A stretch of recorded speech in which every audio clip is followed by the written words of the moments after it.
Hello friends. आज हम ज्ञान रंजन जी की कहानी पिता सुन रहे हैं। उसने अपने बिस्तरे का अंदाज लेने के लिए मात्र आध पल को बिजली जलाई। बिस्तरे फर्श पर बिछे हुए थे। उसकी स्त्री ने सोते सोते ही बड़बड़ाया, आ गए, और बच्ची की तरफ करवट लेकर चुप हो गई। अभी घनश्याम नगर के मकानों के लंबे सिलसिलों के किनारे किनारे सवारी गाड़ी धड़धड़ाती हुई गुजरी। गर्मियों में 11:30 का कोई विशेष मतलब नहीं होता। ये उसके घर में सभी जल्दी सोया करते हैं, जल्दी खाया और जल्दी उठा करते हैं। आज बेहद गर्मी है, चिपचिपाहट और थकान है। उसने जम्हाई ली। पंखे की हवा बहुत गर्म थी और वह पुराना होने की वजह से चिड़ाती सी आवाज कर रहा था। इसके अलावा उसे कोई आवाज नहीं आ रही थी। तभी पिता की चारपाई बाहर चरमराई। वह किसी आहट से उठे होंगे। उन्होंने डांट कर उस बिल्ली का रोना चुप कराया जो शुरू हो गया था। उसे लगा पिता को गर्मी की वजह से नींद नहीं आ रही है, लेकिन उसे इस स्थिति में रोष हुआ। सब लोग पिता से अंदर पंखे के नीचे सोने के लिए कहा करते हैं, पर वह जरा सी नहीं सुनते। हमें क्या भोगे कष्ट। पिता ने कई बार करवटें बदली, फिर शायद चैन की उम्मीद से पाटी पर बैठकर पंखा झलने लगे। पंखे की डंडी से पीठ का वह हिस्सा खुजाते हैं जहां हाथ की उंगलियां दिक्कत से पहुंचती हैं। आकाश और दरख्तों की तरफ देखते हैं। रिलीफ पाने की किसी बहुत हल्की उम्मीद से शिकायत उगलते हैं। बड़ी भयंकर गर्मी है, एक पत्ता भी नहीं डोलता। पिता उठकर घूमने लगते हैं। एक या दो बार घर का चक्कर चौकीदार की तरह लगाते हैं। वह सोचने लगा, अंदर कमरों में पंखों के नीचे घर के सभी लोग आराम से पसरे हैं। इस साल जो नया पेडिस्टल खरीदा गया था वह आंगन में दादी अम्मा के लिए लगता है। बिजली का मीटर चल रहा होगा, पैसे खर्च हो रहे हैं, लेकिन पिता की रात कष्ट में ही है। लेकिन गजब ये नहीं, गजब तो पिता की जिद है। वह दूसरे का आग्रह अनुरोध माने तब ना। पता नहीं क्यों पिता जीवन की अनिवार्य सुविधाओं से चिढ़ते हैं।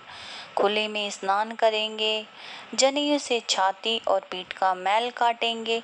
शुरू में दादा भाई ने शावर लगवाया तो सोचा पिता खुश होंगे, लेकिन जब पिता ने कोई उत्साह न दिखाया तो दादा भाई मन ही मन काफी निराश हो गए थे। लड़कों द्वारा बाजार से लाए गए महंगे फल, बिस्किट पिता कुछ भी नहीं लेते। अगर कभी ले भी लेते हैं तो नाक भों सिकोड़कर उसके बेस्वाद होने की बात कर देते हैं। अपनी अमावट, गज्जक और दाल रोटी के अलावा दूसरों द्वारा लाई गई चीजों को कभी प्रभावित ही नहीं होते। उसने मुद्रा बदली। बाहर पिता ने फाटक खोलकर सड़क पर लड़ते चिचियाते कुत्तों को हड़काया। वह झल्लाया, कितनी बार कहा है अंदर सोइए, ढंग से कपड़े पहनने चाहिए, और चौकीदार की तरह रात को पहरा देना बहुत भद्दा लगता है। लेकिन पिता की अड़चन में कभी जोल ही नहीं आता। पिता वैसे तो चुप रहते हैं, लेकिन जब बात बहस में उन्हें खींचा जाता है तो काफी करारी और हिंसात्मक बात कह जाते हैं। उल्टे उन्हें घेरने वाले हम भाई बहन अपराधी बन जाते हैं। पिता अद्भुत और विचित्र हैं। वे सोचते हुए उठा। कमरों में घूमने की जगह या सिगरेट पीने की सुविधा नहीं थी, अन्यथा वह वैसा ही करता। उसने सो जाने की इच्छा की और अपने को असहाय पाया। पिछले जाड़ों में वह अपने लोभ को कुचलकर एक कोट का बेहतरीन कपड़ा पिता के लिए लाया था। पहले तो पिता ने लेने से मना कर दिया था, लेकिन माँ के हुड़कने पर ले लिया और उसे खुलदाबाद में किसी लपटू दर्जी के यहाँ सिलाने चल दिए। सुधीर ने कहा, कपड़ा कीमती है पिताजी, चलिए मैं आपको सिलवा दूं। पिता बोले, मैं सब जानता हूँ।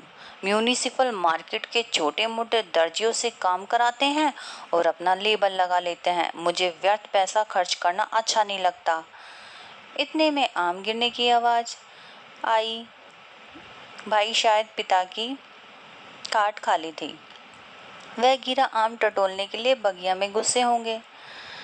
पिता कितने विचित्र हैं। लंबे समय से वो केवल 2 ही ग्रंथ पढ़ते आ रहे हैं, यंत्रवत और नियमत, रामायण और गीता। 2 ग्रंथों में ही जिंदगी के 35 वर्ष कोई कैसे काट सकता है। तभी उसका बच्चा रोने लगा और वह बिस्तर पर झूठ-मूठ सो गया। ऐसा न हो कि देवा बच्चे के रोने से उठ पड़े और उसे संदिग्ध अवस्था में देख बहुत से बेकार प्रश्नों का हलकान शुरू कर दे। वह सोच रहा है बाहर पिता सोए या जाग रहे हैं। जैसा भी हो, वह बड़े जबरदस्त हैं इस समय। बाहर रहकर भारी होते जा रहे हैं। घर में अंदरूनी हिस्सों में लोग आराम से या कम आराम से किसी तरह सो गए होंगे। वह सोचने लगा, पिता ने पुत्रों के सामने अपने को कभी पसारा नहीं। मौसम की गर्मी से कहीं अधिक प्रबल है पिता। उसके सामने एक घटना मजबूती से टंग गई। उसने घटना को मन में दोहराया। वायुसेना में नौकरी करने वाला उसका कप्तान भाई बहन के यूनिवर्सिटी के खर्चे के लिए 10 वर्ष तक 50 रुपये महीना भेजता रहा। एक बार अकस्मात कप्तान भाई होली अवकाश मनाने घर गया। पिता ने उसके हाथ में उसके नाम की 1200 रुपयों वाली एक पासबुक थमा दी। सबको ये बड़ा आकस्मिक लगा। कप्तान भाई को हैरत हुई और हल्की सी खुशी भी कि एकाएक काफी रुपये मिल गए, लेकिन इस बात से उसे दुख और पराजय का भान हुआ।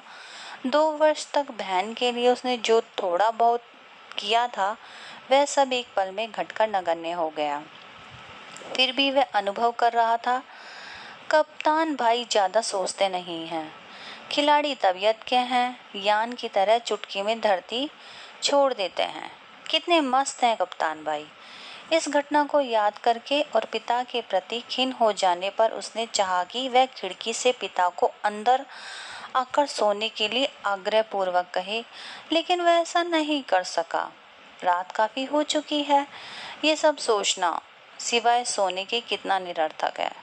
शायद पिता औंग गए हैं, कुछ भी सुन नहीं रहा। मकान के फेरे के वक्त की खास खसार, कुत्ते बिल्लियों को हड़काना, कुछ भी नहीं सुन रहा। इस विचार से कि पिता सो गए होंगे, उसे परम शांति मिली और लगा अब वह भी सो सकेगा। दिन भर की थकान और सोच विचार से पस्त हो जाने की वजह से वह नींद में चित हो गया।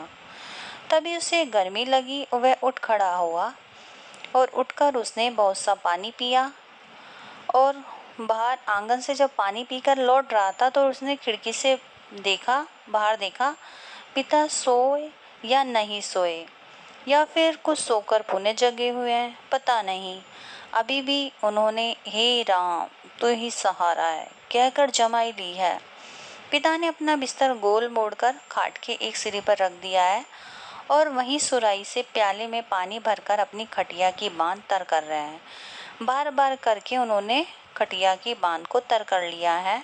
इसके बाद पानी पिया और जमाई के साथ लिपटे बिस्तर का सिनारा बनाकर निखरी खटिया पर लेट गए हैं और थोड़ी देर बाद पंखा जमीन पर गिराकर उनका दायां हाथ खटिया की पाटी से झूलने लगा।